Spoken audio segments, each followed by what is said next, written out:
नहीं होने दूंगा मैं मानव कल्याण। नहीं पुत्र हैग्रीव, नहीं, मेरी बात सुन। नहीं मां, हमें देवताओं से ज्ञान नहीं मिलेगा, न्याय नहीं मिलेगा, उस समय तक नहीं मिलेगा जब तक हम स्वयं आगे बढ़कर उनसे ज्ञान और न्याय छीन न लें। भगवान विष्णु मानव को ज्ञान देकर हमसे अधिक शक्तिशाली बनाना चाहते हैं।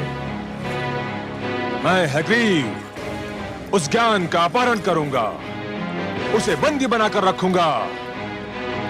ज्ञान का यह प्रकाश मानव समाज तक कदापि नहीं पहुंचने दूंगा। मैं भगवान विष्णु को पराजित करूंगा, देवताओं को पराजित करूंगा, समस्त मानव जाति को पराजित करूंगा। मां, हैग्रीव से आरंभ होगी दानव संस्कृति।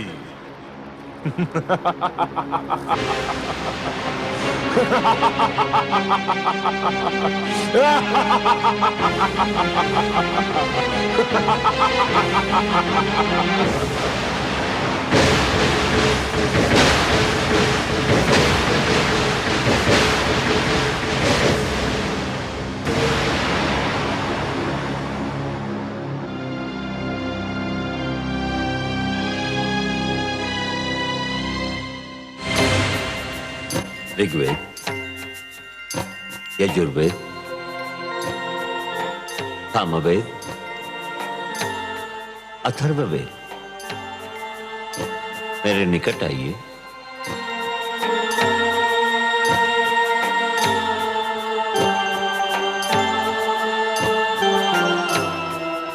हे ब्रह्मा, आप हमें मानव लोक कब ले चलेंगे? हे ज्ञानकोश, अभी उसका उचित समय नहीं आया है। आपको मानव तक पहुंचाने से पहले मुझे कुछ और आवश्यक कार्य करने हैं। आपकी सुरक्षा मेरा सर्वप्रथम उत्तरदायित्व है। मुझे आपको उन हाथों में देना है जो आपके योग्य हों। मैं भगवान शिव से परामर्श करने जा रहा हूं। मेरे लौटने तक आप यहीं रहिए।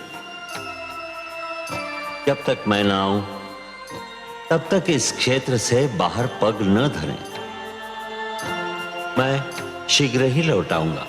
हे ब्रह्मा, हम आपके आदेश का पालन करेंगे।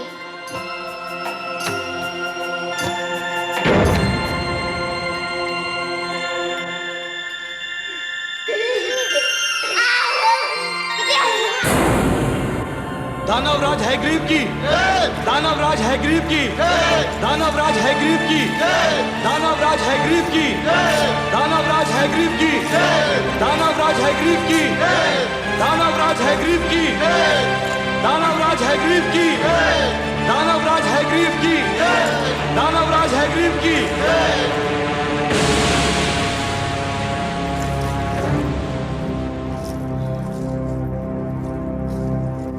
आज तुम्हें सुनाने के लिए कोई शुभ समाचार नहीं है मेरे पास। हाँ, दानव समाज के लिए एक अशुभ समाचार अवश्य है।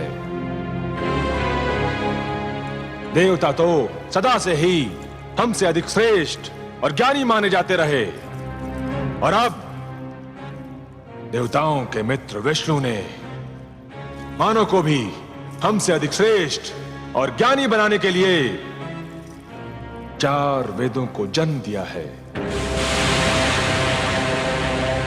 और विष्णु ने इन 4 वेदों को मानव तक पहुंचाने का कार्यभार ब्रह्मा को सौंपा है। और इस समय वो 4 वेद ब्रह्मा के पास हैं। ये हम दानवों के विरुद्ध षड्यंत्र है। ये देवताओं का मानव के प्रति पक्षपात है। इसे किसी प्रकार रोकिए। रोकूंगा, अवश्य रोकूंगा। जब तक मैं जीवित हूं, ज्ञान का यह प्रकाश मानव जाति तक कदापि नहीं पहुंचने दूंगा। मारक, घातक, पीड़क, हिंसक,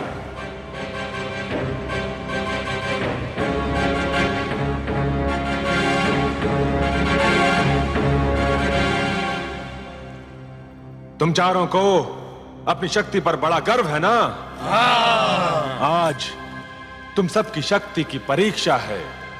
जाओ और ब्रह्मलोक से उन चारों बालकों को पकड़कर हमारी सभा में ले आओ। जाओ। जो आज्ञा दानवराज, आपके आदेश का पालन होगा। दानवराज हेग्रीव की, दानव संस्कृति की, दानवराज हेग्रीव की, दानव संस्कृति की।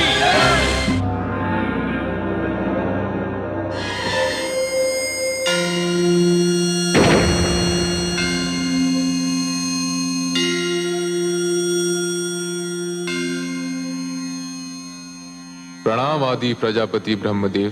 प्रणाम भोलेनाथ। शिवलोक पधार कर आपने मुझे धन्य किया।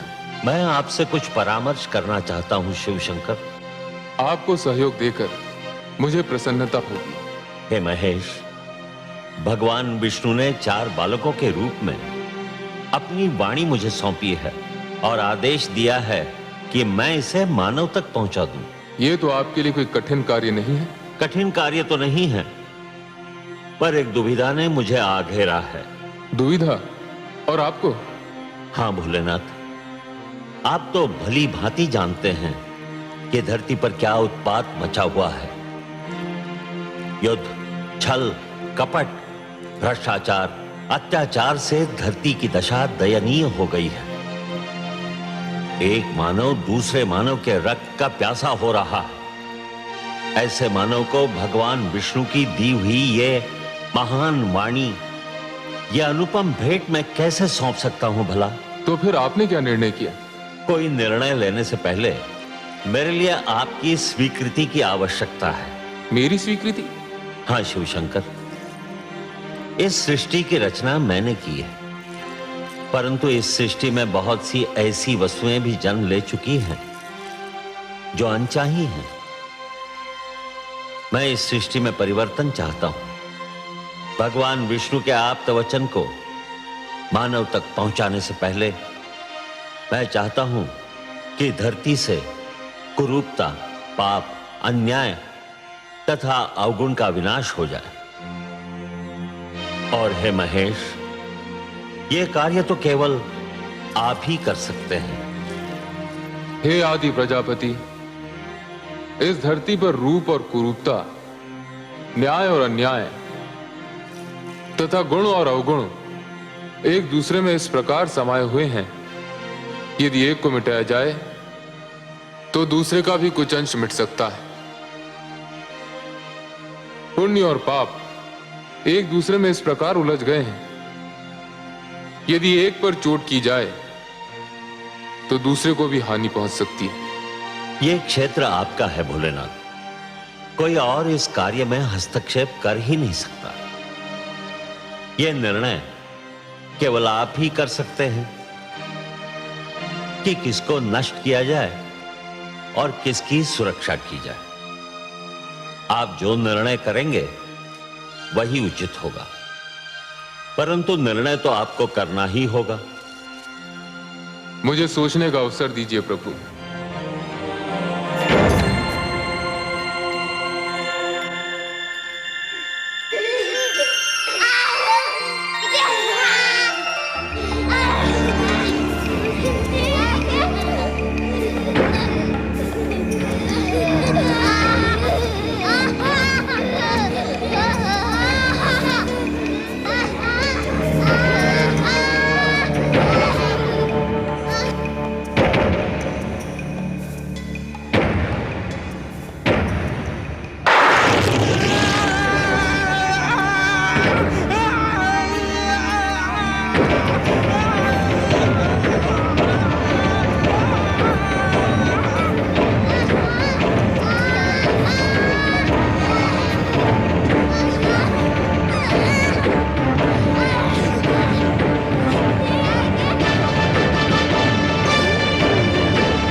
निर्णय है आपका भोलेनाथ? हे ब्रह्मदेव, मैं इस निष्कर्ष पर पहुंचा हूं कि सृष्टि को पूर्णतया नष्ट करना उचित नहीं होगा। धरती को बने अभी अधिक समय नहीं बीता है। मेरे विचार में नष्ट करने के स्थान पर धरती को स्वच्छ किया जाना चाहिए। जल स्वच्छ करने का कार्य करता है। जिस प्रकार मनुष्य जल में स्नान करके अपने शरीर पर जमे मैल को दूर कर देता है, ठीक उसी प्रकार यदि धरती जल में डूबकर उभरे तो उसकी समस्त बुराइयां धुल जाएंगी जो आपको अनचाही लग रही हैं। परंतु धरती तो जल में डूबकर उभर आएगी, पर उस पर बसी मानव जाति का क्या होगा? मैं नए मानव को जन्म दूंगा। उसमें भी एक कठिनाई है। क्या कठिनाई है भोलेनाथ? आपके पुत्र मनु मानव सुरक्षा के लिए तप कर रहे हैं। वे मानव जाति का विनाश होने नहीं देंगे। तप करना उसके अधिकार में है, किंतु सृष्टि के विनाश को रोकना उसके अधिकार में नहीं है। मनु को उसका कर्म करने दीजिए। भगवान विष्णु की स्तुति कर रहा है वो। उसका और उसके तप का परिणाम भगवान विष्णु की इच्छा पर छोड़ दीजिए। मैंने आपसे जो निवेदन किया है, मुझे उसका उत्तर चाहिए भोलेनाथ। उत्तर? उसका तो केवल एक ही उत्तर है। धरती पर जल प्लावन होगा। हे शिव, मैं आपको प्रणाम करता हूं।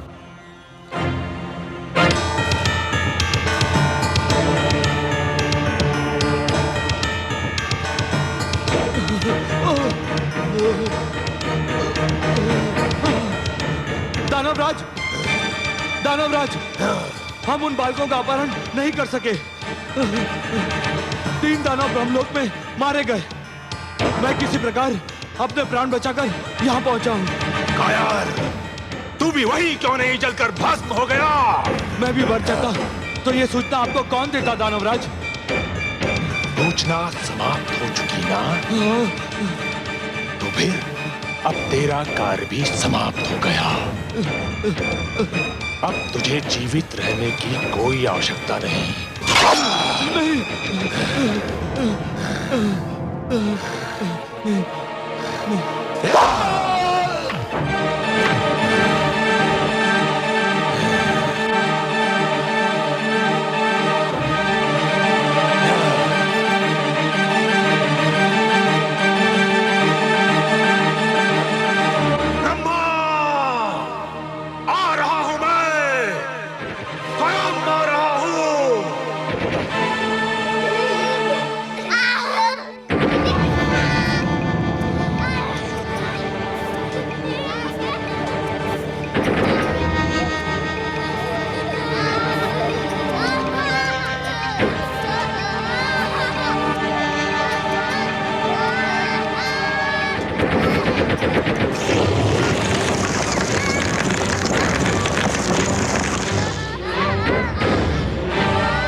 बालकों, मेरा चमत्कार देखना चाहते हो तो आओ, मेरे पास आओ। हम यहाँ से बाहर नहीं जा सकते। क्यों? क्यों नहीं आ सकते? भगवान ब्रह्मदेव का आदेश है कि हम इस क्षेत्र से बाहर पग भी न धरे। अरे वो तो महाकपटी है, तुमसे छल कर रहा है। ब्रह्मा जैसे महान देवता के लिए ऐसे शब्द मुख से निकालते हुए तुम्हें लज्जा नहीं आती? लज्जा?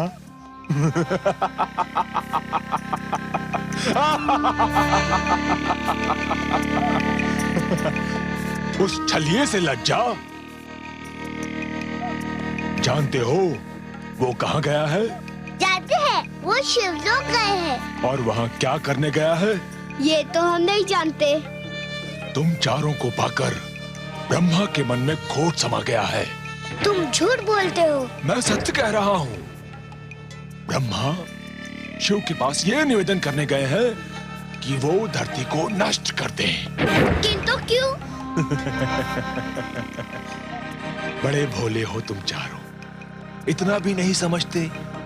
सीधी सी बात है, धरती नष्ट हो जाएगी तो मानव भी नष्ट हो जाएगा, और मानव नष्ट हो जाएगा तो तुम चारों सदा के लिए ब्रह्मा की संपत्ति बन जाओगे, और वो तुम चारों को दास बनाकर रखेगा। हम कैसे मान ले कि तुम सच बोल रहे हो? इसीलिए तो मानव समाज ने मुझे यहाँ भेजा है कि मैं तुम चारों को ब्रह्मा के पंजे से मुक्त करा के उसके पास पहुंचा दूं जिसकी तुम धरोहर हो।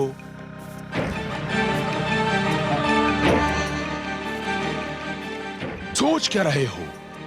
यदि ब्रह्मा आ गया तो कभी मुक्त नहीं हो पाओगे। जीवन भर उसके दास बनकर उसकी सेवा करते रहोगे। व्यर्थ सोच विचार में समय नष्ट ना करो। मेरे साथ चलो, आओ आओ। मैं तुम्हें वचन देता हूं कि मैं तुम्हें इसी समय मानव के पास पहुंचा दूंगा। मानव बहुत समय से तुम्हारी प्रतीक्षा कर रहे हैं। आओ, मेरे पास आओ, आओ, आओ।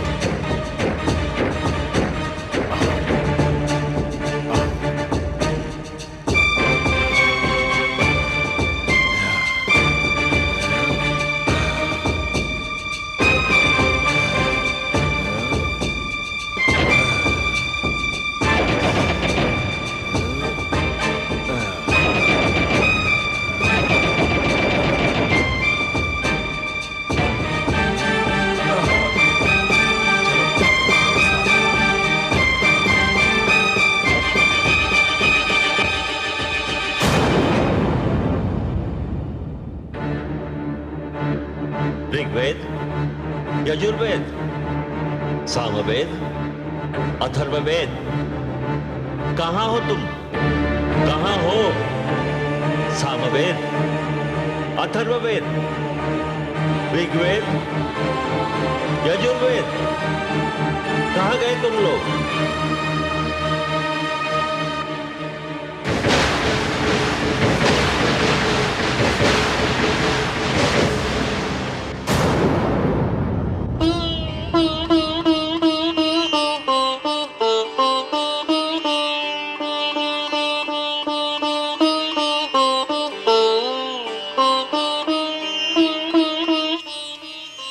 सर्वेश्वर, आपने अपनी जो धरोहर ब्रह्मा जी को सौंपी थी उसे कोई चुराकर ले गया है।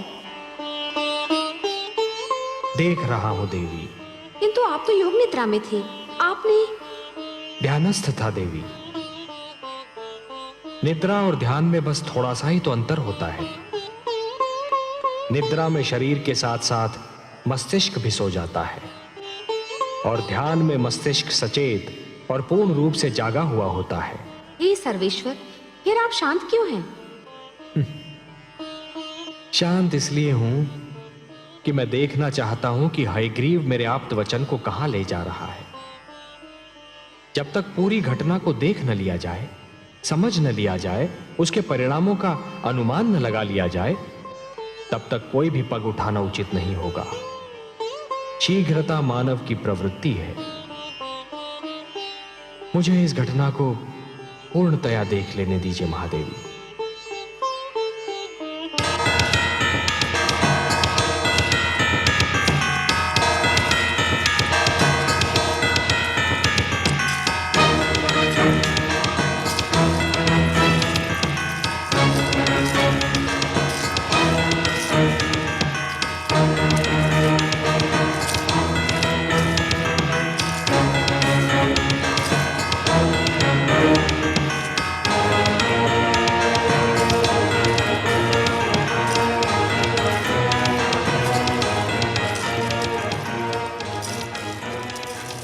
तुम कौन हो और हमें कहाँ ले आए हो?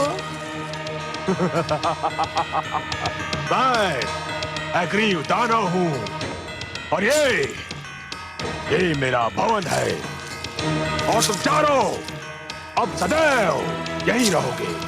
तुम कपटी हो। तुमने हमारे साथ छल किया। तुम्हें अपने अधिकार में लेने के लिए मैं कुछ भी कर सकता था, पर भगवान ने हमें मानव के लिए बनाया है।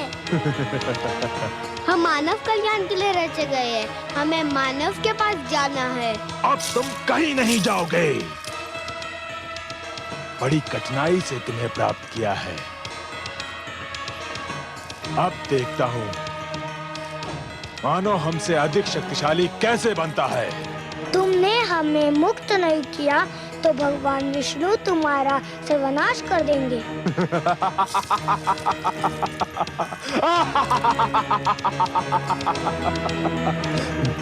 अब मेरा कोई सर्वनाश नहीं कर सकता।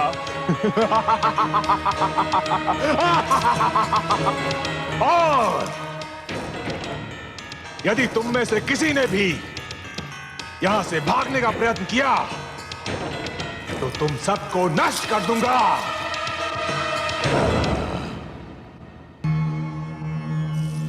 प्रणाम। हमारी धरोहर चोरी हो गई। कोई हमारे वेदों को अपहरण कर ले गया।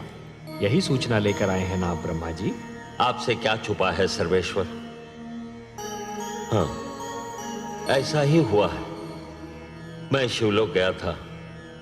मेरी अनुपस्थिति में कोई उन्हें चुरा ले गया। यह कार्य दानव हयग्रीव ने किया है। जब से देवताओं ने दानवों और असुरों पर श्रेष्ठता प्राप्त की है, तभी से वो दुष्ट द्वेष की अग्नि में जल रहे थे। अब जब उन्हें यह ज्ञात हुआ कि वेदों के कारण मानव भी उनसे श्रेष्ठ हो जाएगा, तो वो सहन नहीं कर सके। मैं हयग्रीव को ऐसा कड़ा दंड दूंगा कि वो जीवन भर भूल नहीं पाएगा। ब्रह्मा जी, वेद मेरी वाणी है। मानव कल्याण के लिए उन्हें मैंने रचा था। उसने वस्तु मेरी चुराई है और इसीलिए अपने विरुद्ध किए गए अपराध का दंड भी उसे मैं ही दूंगा। परंतु आप निश्चिंत रहिए। काग अपनी चाल बदल लेने से हंस नहीं बन जाता। विष अपना रंग बदल लेने से अमृत नहीं हो सकता। वेदों को अपने निकट रखने के उपरांत भी दानव अपनी दानवी प्रवृत्ति नहीं बदल सकते। फिर भी अपनी पवित्र वाणी को अपवित्र वातावरण में नहीं रहने दूंगा मैं। यह मेरा संकल्प है। जो संस्कारहीन है वो ज्ञान तक पहुंचकर भी अज्ञान के अंधकार से बाहर नहीं निकल सकते। हे जनार्दन, एक और विचार भी मुझे व्याकुल कर रहा है। मेरे अनुरोध पर भगवान शिव ने पृथ्वी को जलमग्न करने का निर्णय लिया है। दूसरी ओर मनु ने सृष्टि की सुरक्षा के लिए आमरण व्रत रख लिया है। धरती के जलमग्न होने में अधिक विलंब नहीं है। आपके पुत्र मनु की इच्छा और हमारा उद्देश्य एक ही है। उसकी इच्छा है मानव कल्याण और वही हमारा भी उद्देश्य है। अब महादेव के निर्णय और हमारे उद्देश्य की पूर्ति के बीच क्या होना है, यह आप हम पर छोड़ दीजिए। आप चिंता मुक्त होकर जाइए ब्रह्मलोक। हे नारायण, सृष्टि के कल्याण के लिए आप जो भी करेंगे, सृष्टि का कल्याण उसी में है। प्रणाम।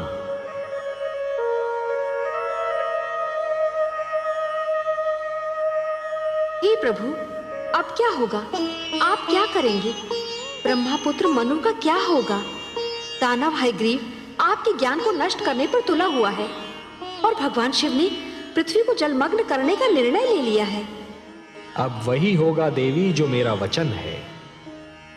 मैं वचनबद्ध हूं कि जब भी कोई शक्ति मानवता के लिए संकट बनेगी तो मैं उसे अवश्य रोकूंगा।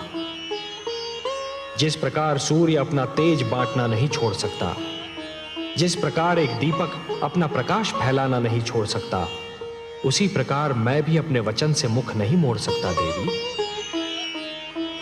अब मेरे प्रथम अवतार का समय आ गया है देवी। मत्स्य अवतार। परित्राणाय साधूनां विनाशाय च दुष्कृतां धर्म संस्थापनार्थाय संभवामि युगे युगे। मां हूं, धरती मां। हयग्रीव का दुर्भाग्य केवल ये नहीं है कि उसने भगवान विष्णु के आप्त वचनों को, ज्ञान को बंदी बना लिया है। उसका वास्तविक दुर्भाग्य ये है कि वो ज्ञान को इतना निकट पाकर भी ज्ञान से कोई लाभ नहीं उठा पा रहा है। ज्ञान से द्वेष करके कोई स्वयं ज्ञानी नहीं बन सकता। और यह तो हर युग में होगा कि कोई ना कोई वर्ग ज्ञान का मार्ग रोकने का प्रयत्न करेगा। वो ज्ञान और ज्ञानी से घृणा करेगा, पर स्वयं अपने मस्तिष्क को अज्ञान के अंधकार में डूबा रहने देगा। और जब ऐसा होगा तब दैवी शक्तियां उसे किसी न किसी रूप में दंडित अवश्य करेंगी। भगवान विष्णु का भी यही अभियान है। हे प्रभु, अब क्या होगा? आप क्या करेंगे? ब्रह्मापुत्र मनु का क्या होगा? दानव हयग्रीव आपके ज्ञान को नष्ट करने पर तुला हुआ है और भगवान शिव ने पृथ्वी को जलमग्न करने का निर्णय ले लिया है। अब वही होगा देवी जो मेरा वचन है। मैं वचनबद्ध हूं कि जब भी कोई शक्ति मानवता के लिए संकट बनेगी तो मैं उसे अवश्य रोकूंगा। जिस प्रकार सूर्य अपना तेज बांटना नहीं छोड़ सकता, जिस प्रकार एक दीपक अपना प्रकाश फैलाना नहीं छोड़ सकता, उसी प्रकार मैं भी अपने वचन से मुख नहीं मोड़ सकता देवी। अब मेरे प्रथम अवतार का समय आ गया है देवी। मत्स्य अवतार। परित्राणाय साधूनां विनाशाय च दुष्कृतां धर्म संस्थापनार्थाय संभवामि युगे युगे। मत्स्य अवतार? हां देवी, मैं मत्स्य का रूप धारण करके पृथ्वीलोक पर जाऊंगा। आप पृथ्वीलोक जाएंगे? हाँ महादेवी। और मेरा क्या होगा? जब से आपने मेरी रचना की है, मैं आपके बिना एक पल भी नहीं रही हूं। आप ही तो कहते हैं कि मैं आपकी अर्धांगिनी हूं। आपकी बाएं भुजा में मेरा वास है। वामांगी हूं मैं आपकी, और आप मुझे ही छोड़कर जाने की बात कर रहे हैं। हे कमल नयन, मुझ पर दया कीजिए। एक क्षण भी मैं आपसे दूर नहीं रह सकती। हे सर्वश्रेष्ठ, हे नारायण, आपकी लक्ष्मी आपसे दूर नहीं रह पाएगी। दूर तो मैं भी नहीं रह सकता आपसे महादेवी। अपना विष्णु रूप पाते ही मैंने आपकी रचना की थी, तो मैं आपसे दूर कैसे रह सकता हूं? भला पुष्प से सुगंध और सागर से लहर दूर रह सकती है? हमारे एकाकार होने का समय आ गया है देवी।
आपकी संध्या तर्पण का समय हो गया है स्वामी। क्षमा कीजिए, मैंने आपका ध्यान तोड़ दिया। तोड़ने का कार्य तो तुमने कभी किया ही नहीं देवी। तुमने तो जब किया जोड़ने का ही कार्य किया। पहले पहले मेरे जीवन में आकर मेरे बिखरे अस्तित्व को जोड़ा, फिर मुझे संतान देकर मेरे परिवार को जोड़ा, और अब मेरे तप में मेरा साथ देकर मेरी आत्मा को परमात्मा से जोड़ रही हो। कभी कभी सोचता हूं कि तुम्हें यहां साथ लाकर मैंने तुम पर बहुत बड़ा अन्याय किया। अन्याय तो आप ये कहकर कर रहे हैं कि आपने मुझ पर अन्याय किया। जीवन का ऐसा कौन सा सुख है जो मुझे आपसे नहीं मिला? ऐसा कौन सा ऐश्वर्य है जो आपके साथ रहकर मैं नहीं भोग पाई?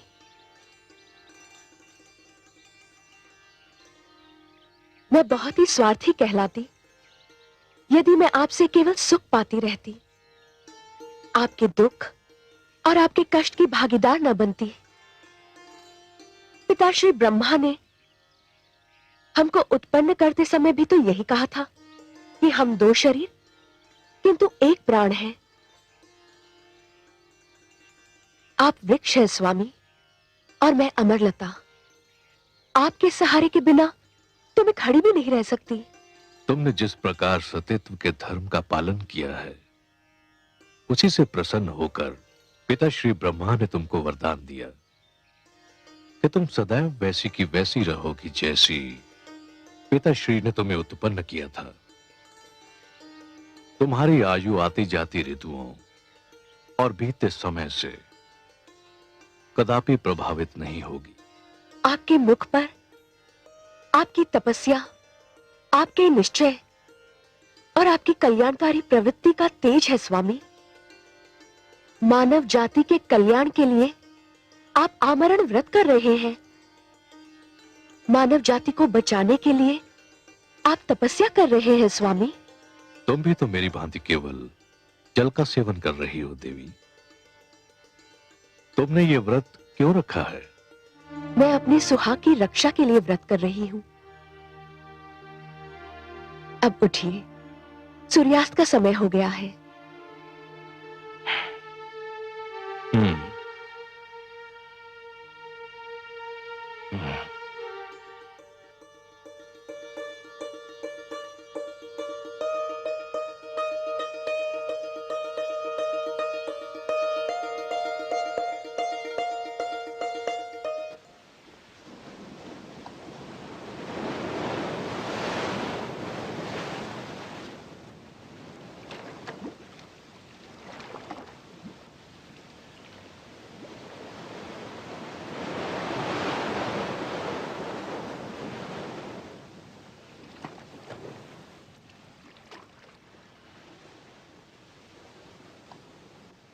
ओम हिरण्यवर्णाम हरणीं सुवर्णरचितस्त्रज्जां चंद्रां हिरण्मयीं लक्ष्मीं जातवेदो महावः। ठहरिए महाराज। तुम? क्या मैंने अभी तुम्हारी वाणी सुनी थी? हाँ महाराज, मैंने ही विनती की थी कि मुझे जल में न छोड़िए। किंतु क्यों? तुम तो जलचर हो। तुम्हारा तो जीवन ही जल के बिना संभव नहीं। ये सत्य है महाराज, परंतु जल में भी मेरा जीवन संभव नहीं। क्यों? क्या कष्ट है तुम्हें? आप जहाँ मुझे छोड़ने जा रहे हैं, वहाँ बड़ा मत्स्य और छोटी मत्स्य को निगल जाता है। मैं वहाँ सुरक्षित नहीं रह पाऊंगा। मुझ पर दया करें। तो फिर तुम्हें कहाँ रखूं जहाँ तुम सुरक्षित रह सको? मुझे अपने कमंडल में रख लीजिए महाराज। आपके जल भरे कमंडल में मुझे कोई भय नहीं होगा। यदि तुम ऐसा समझते हो तो मुझे कोई आपत्ति नहीं।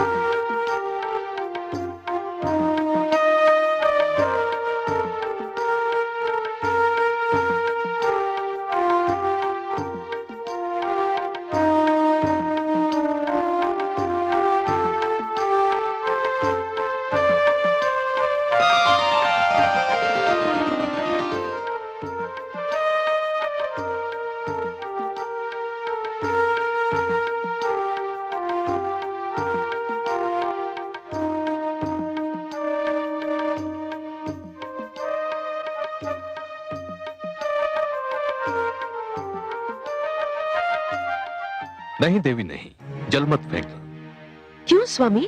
कमंडल में एक मत्स्य है, मैंने उससे जीवन रक्षा का वचन दिया है। ये तो छोटी सी मछली है। ये आपने बहुत अच्छा किया जो मुझे बता दिया, नहीं तो इसके प्राण चले जाते।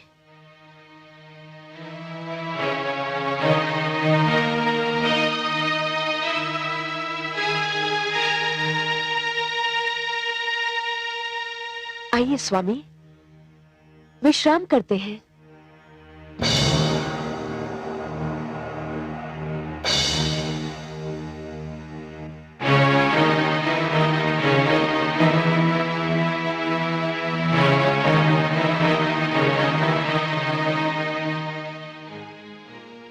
हे दानवराज, आप हमें मुक्त कर दीजिए। आपने हमें छोड़ दिया तो भगवान विष्णु आपसे बहुत प्रसन्न होंगे। मुझे तुम्हारे विष्णु की कृपा नहीं चाहिए।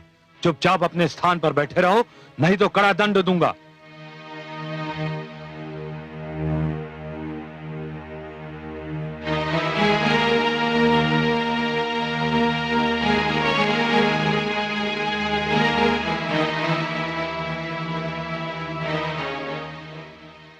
कौन है ये सुंदर बालक? इन्हें किसने बंदी बनाया है? हम भगवान विष्णु के आप्त वचन माता दानव हयग्रीव हमारा अपहरण करके हमें यहाँ ले आया है। छोड़ दो इन्हें। मुझे खेद है माता, मैं आपके आदेश का पालन नहीं कर सकता। क्यों? क्यों नहीं कर सकते मेरे आदेश का पालन? ये चारों दानवराज हयग्रीव के बंदी हैं और उनका आदेश है कि इन्हें ना छोड़ा जाए। माते,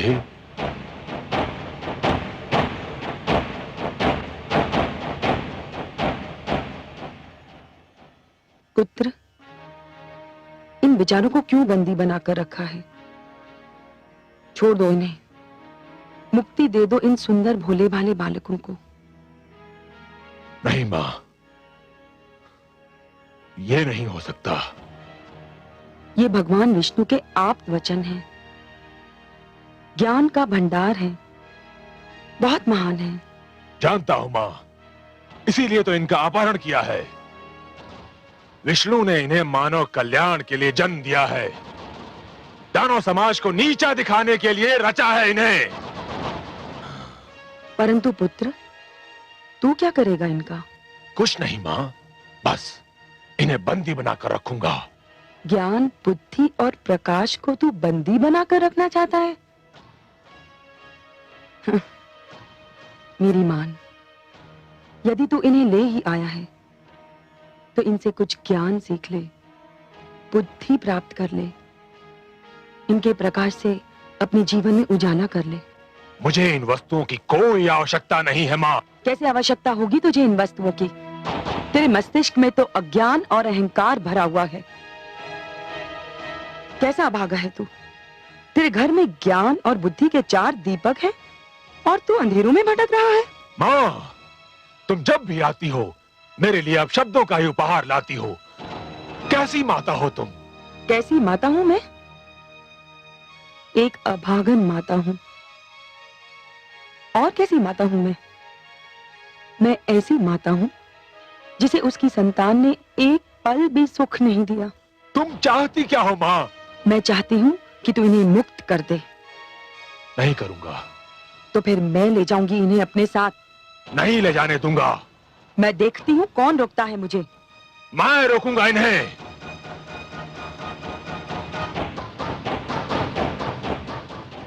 देखती हूँ तू कैसे रोकता है।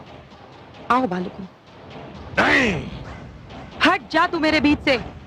मां, तुम चली जाओ यहां से। नहीं जाऊंगी। क्या कर लेगा तू मेरा? नहीं मां, मैं कहता हूं चली जाओ यहां से। नहीं तो? नहीं तो क्या करेगा तू? मां, मुझे भय है कहीं मेरा हाथ ना उठ जाए और मैं तुम्हारा अपमान न कर बैठूं। हाथ उठाएगा तू मुझ पर? मेरा अपमान करेगा तू? अरे अभागे, अपमान तो मेरा उसी दिन हो गया था जिस दिन तूने मेरी कोख से जन्म लिया था। हे ईश्वर, ऐसे दुर्वचन सुनने से पहले मुझे इस संसार से उठा क्यों नहीं लिया? ऐसे पुत्र के होने से तो पुत्र का ना होना ही अच्छा था।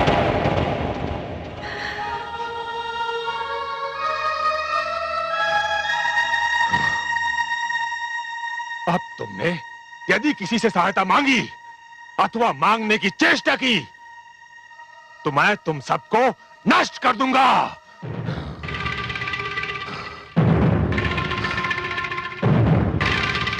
स्वामी, स्वामी, स्वामी,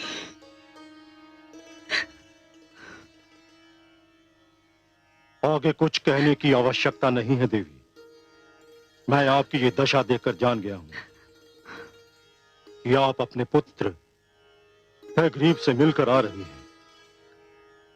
हाँ स्वामी, परंतु आज तो वो अयोग्यता की सारी सीमाएं पार कर गया।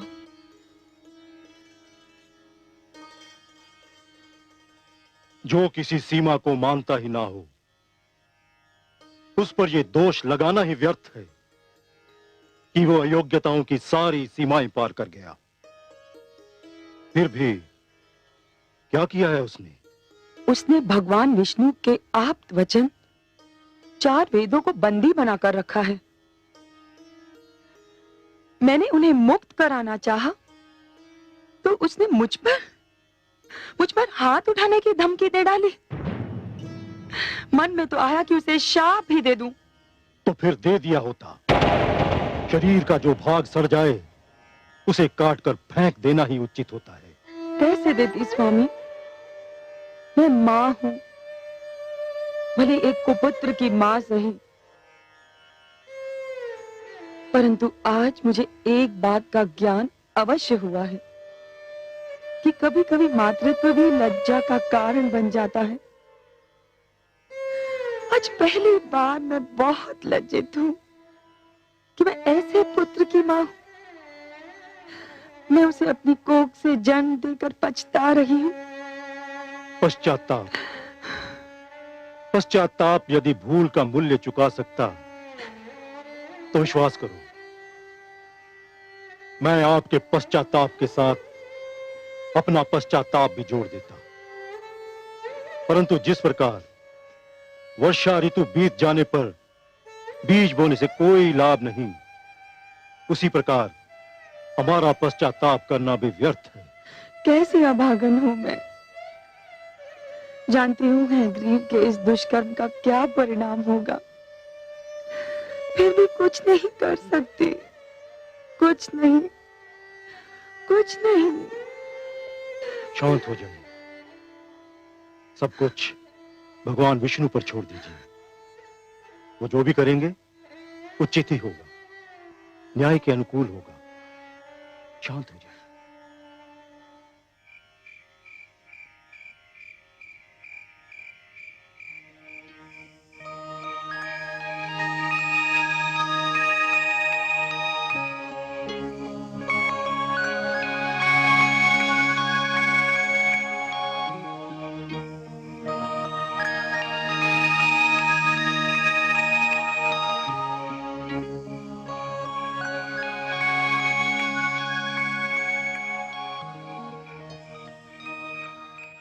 महाराज, महाराज, महाराज, महाराज, महाराज, महाराज, महाराज। ये मुझे कौन पुकार रहा है? क्या हुआ स्वामी? मुझे ऐसा लगा जैसे कोई मुझे महाराज महाराज कहकर पुकार रहा हो।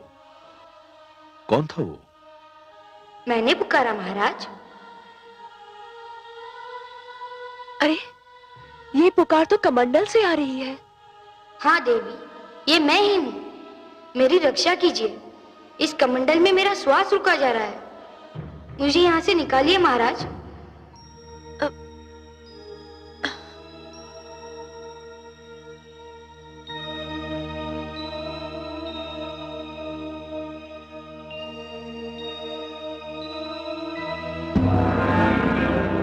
अरे मत्स्य का आकार तो कमंडल के बराबर हो गया है। मुझे अनुमान नहीं था कि कोई जलचर एक ही रात्रि में इतना बड़ा हो जाता है। इस कमंडल में तो इसका श्वास घुट जाएगा। मैं इसे बाहर के जलाशय में छोड़ आता हूं, इसे वहां चैन मिल जाएगा।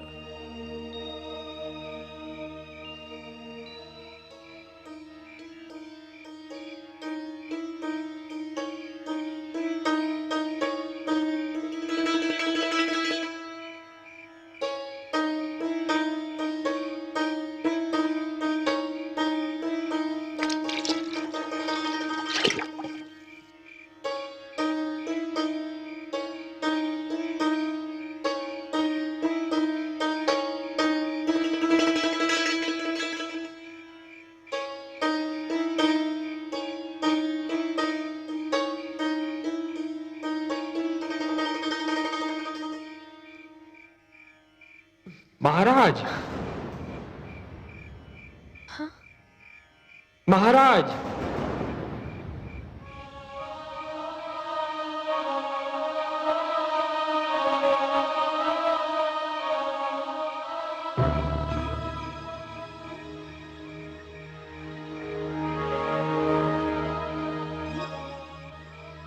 इसका आकार तो इतनी शीघ्रता से बढ़ रहा है कि मैं आश्चर्यचकित रह गया हूं।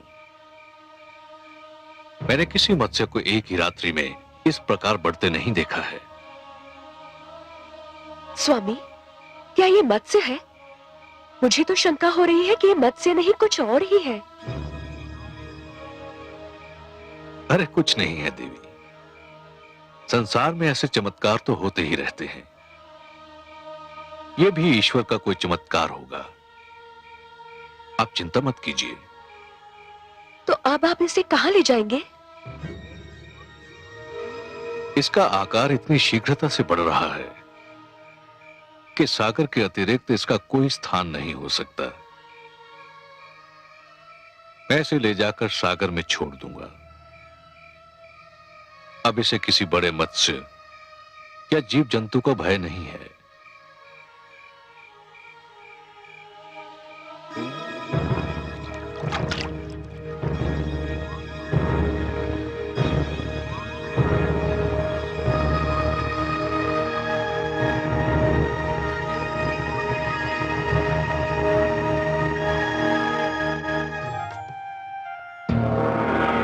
नारायण नारायण। प्रणाम पिताश्री, बारंबार प्रणाम। आयुष्मान भव। आओ पुत्र, उचित समय पर आए तुम। तुम्हें ज्ञात है सृष्टि में क्या होने वाला है? हां पिताश्री, मुझे ज्ञात है कि सृष्टि में क्या होने वाला है, और मुझे यह भी ज्ञात है कि सृष्टि में जो होने वाला है वो आपके ही परामर्श का परिणाम है। तुम सत्य कहते हो पुत्र, परंतु सृष्टि के प्रति मेरे मन में प्रेम भी तो है। स्वाभाविक है पिताश्री, नितांत स्वाभाविक है। आप सृष्टि के रचयिता हैं, सृष्टि आपकी रचना है, और रचयिता का अपनी रचना से प्रेम होना स्वाभाविक है। फिर मेरी चिंता भी तो स्वाभाविक है पिताश्री, आपकी चिंता स्वाभाविक है। किंतु पिताश्री, धरती का विनाश नहीं हो रहा है, धरती केवल जलमग्न हो रही है, और वह भी इसलिए कि वह स्वच्छ हो जाए। पिताश्री, हर युग में धरती को स्वयं अपने आप को स्वच्छ करना होगा। पट्टी पर जब कोई नया लेख लिखा जाता है तो पुराने लेख को पोंछना ही पड़ता है। सूर्य का प्रकाश समेटने के लिए आकाश को चांद तारों की चादर लपेटनी ही पड़ती है। धरती को महान आदर्शों के लिए तैयार करने के उद्देश्य से मानव जाति का यह कर्तव्य बनता है कि वह संकुचित विचारधारा को हटा दे। यदि यह कार्य मानव स्वयं कर ले तो देवताओं को हस्तक्षेप करने की कोई आवश्यकता नहीं। किंतु यदि मानव यह परिवर्तन नहीं ला सकता तो देवी शक्तियों को हस्तक्षेप करना ही पड़ता है, जो आप कर रहे हैं। जानता हूं पुत्र, पर जिस धरती को स्वच्छ करने के उद्देश्य से जलमग्न होना है, उस पर मेरा पुत्र मनु भी तो है। मुझे चिंता है कि मनु का क्या होगा। ओह, तो भ्राता मनु की चिंता ने आपको व्याकुल कर रखा है।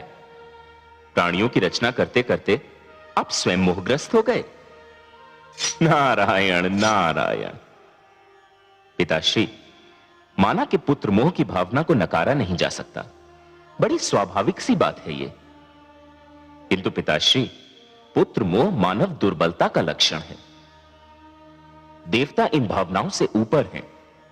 आपके लिए तो संपूर्ण मानव जाति संतान के समान है। फिर आप किसी एक की चिंता क्यों कर रहे हैं? आपने भगवान शिव को जल प्लावन करने का परामर्श देकर अपना कर्तव्य निभाया। भगवान शिव आपका परामर्श मानकर अपना धर्म निभा रहे हैं। अब इस जल प्लावन से किसको बचाना है, कैसे बचाना है और कितना बचाना है, यह आप मेरे लक्ष्मी नारायण पर छोड़ दीजिए। पालन करता तो वही हैं। धन्य हो पुत्र, धन्य हो। तुम्हारी तर्क संगत बातों ने मेरे मन का बोझ हल्का कर दिया। यह सत्य है कि अंधकार कितना भी घना क्यों न हो, एक नन्हा सा दीपक उसे दूर करने के लिए पर्याप्त है।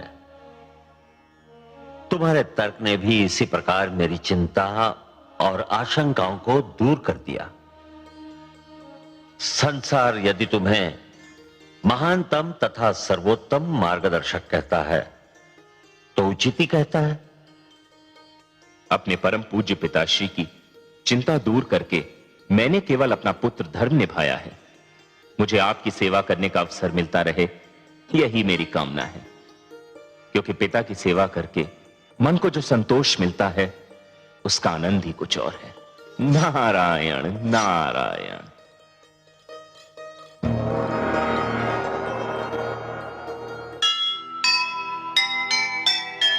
अपना धर्म निभाइए, ममता से मुख मोड़। नारायण के हाथ है जग रक्षा की डोर। चिंता मुक्त हुए पिता, ज्ञानी का सुन ज्ञान। नारद जैसे पुत्र पर क्यों न करे अभिमान, क्यों न करे अभिमान।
ये क्या हो रहा है भगवान?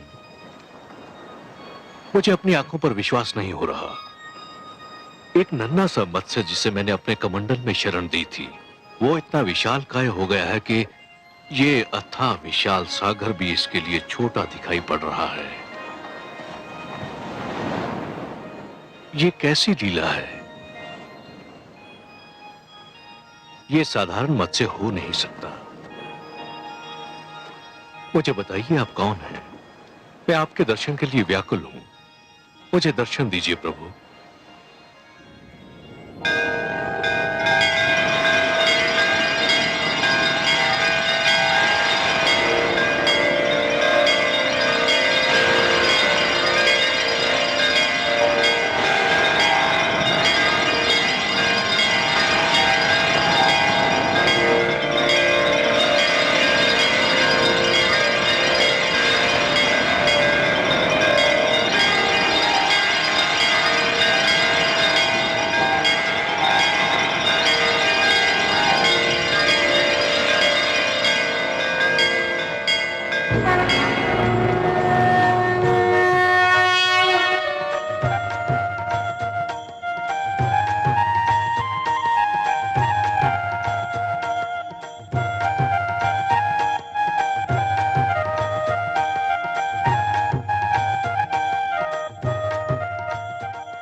भगवान आप? हे जगदीश्वर, हे जनार्दन, हे सर्वेश्वर, ये आप हैं प्रभु। मेरे सौभाग्यशाली नेत्रों को आपके दर्शन हो रहे हैं। हाँ मनु, ये मैं ही हूं। आपके अतिरिक्त और कौन हो सकता था हे पद्मनाभ? ये लीला तो केवल आप ही दिखा सकते हैं कि सिमटे तो मानव की अंजुरी में समा जाएं और फैलें तो धरती और आकाश को भी ढक लें। आप मेरी अंजुरी में ठहरे, मेरी कुटिया में रहे। मैं किन शब्दों में आपको धन्यवाद दूं? हे सर्वश्रेष्ठ, आप महान हैं। मैं अपने भाग्य पर जितना भी गर्व करूं कम है। आपको कोटि कोटि प्रणाम हे लक्ष्मी नारायण।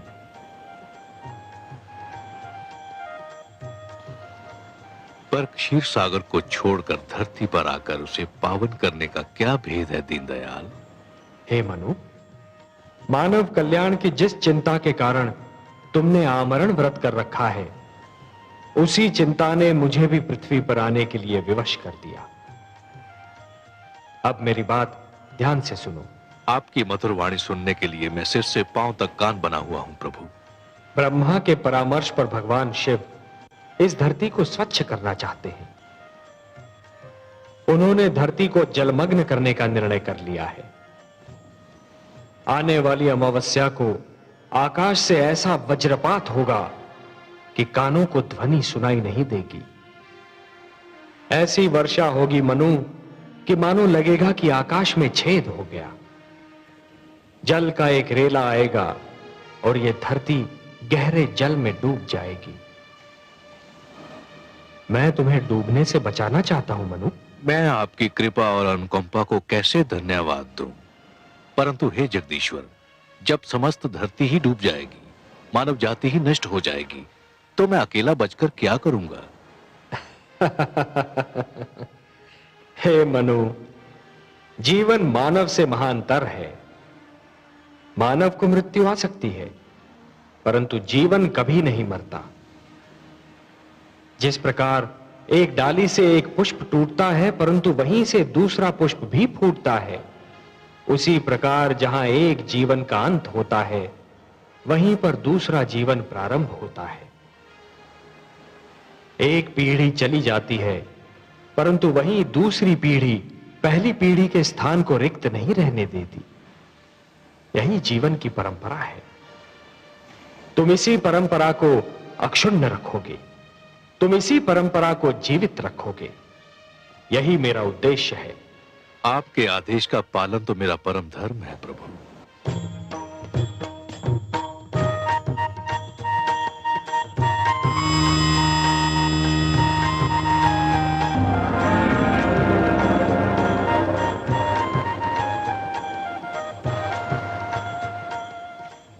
मनु, जल प्लावन के समय तुम अपनी धर्म पत्नी शत्रुपा के साथ इस नौका पर सवार हो जाना।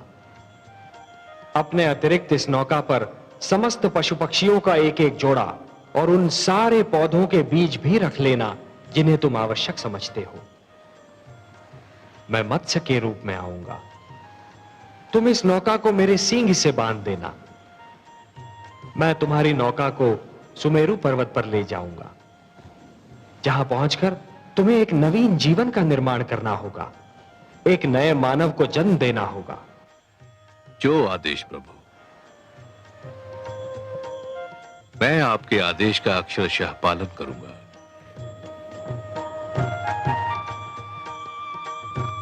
तथास्तु।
अरे कहाँ गए?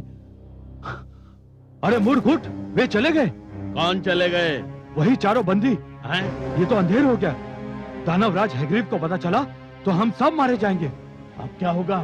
कहाँ भाग गए वो चारों? दानवराज हैग्रीव को सूचना तो देनी पड़ेगी। चलो चलो चलो।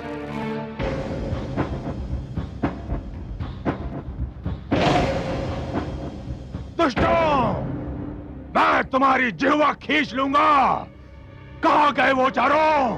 पता नहीं दानवराज, एक क्षण को हमारी पलक झपक गई थी, बस उसी में वो कहीं भाग गए। एक क्षण? अरे मूर्खों, एक क्षण में तो वो संसार के इस छोर से उस छोर तक पहुंच सकते हैं। जाओ, शीघ्रता से ढूंढो उन्हें। ठहरो, मैं भी तुम्हारे साथ चलता हूं। यदि वे इस क्षेत्र से बाहर निकल गए तो फिर हमारे हाथ नहीं आएंगे, और यदि वे हमारे हाथ नहीं आए तो मैं तुम सबको यमलोक पहुंचा दूंगा। या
बहुत चतुर बनते थे ना?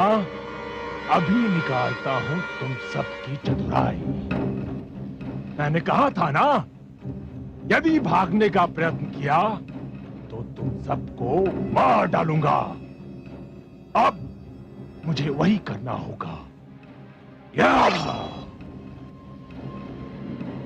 अपने भगवान विष्णु का जी भर कर स्मरण कर लो। तुम्हारी मृत्यु तुमसे उतनी ही दूर है जितनी मेरे खड़क से तुम्हारे कंठ की दूरी। या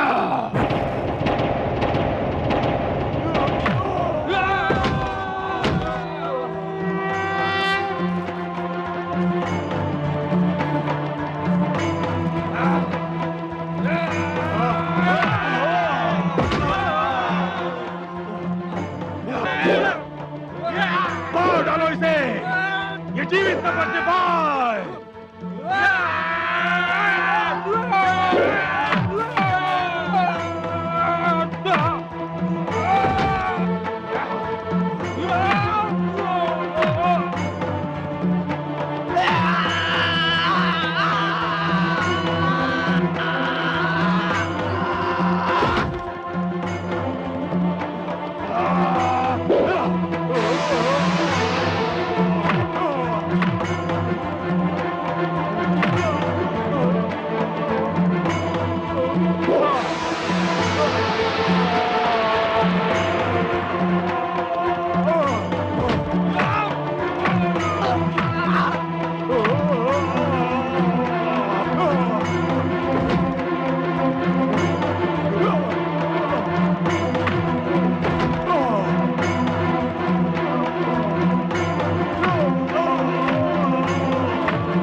ये मेरे आप्त वचन मानव की धरोहर है हयग्रीव।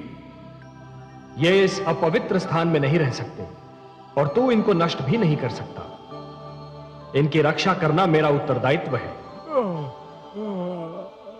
संभवतः तुम्हें मानव तक पहुंचाने का समय अभी नहीं आया है, और जब तक वो समय नहीं आता तब तक अंधेरे में भटकते हुए मानव जीवन के लिए उजाले का संदेश बने हुए तुम मेरे ही पास रहोगे।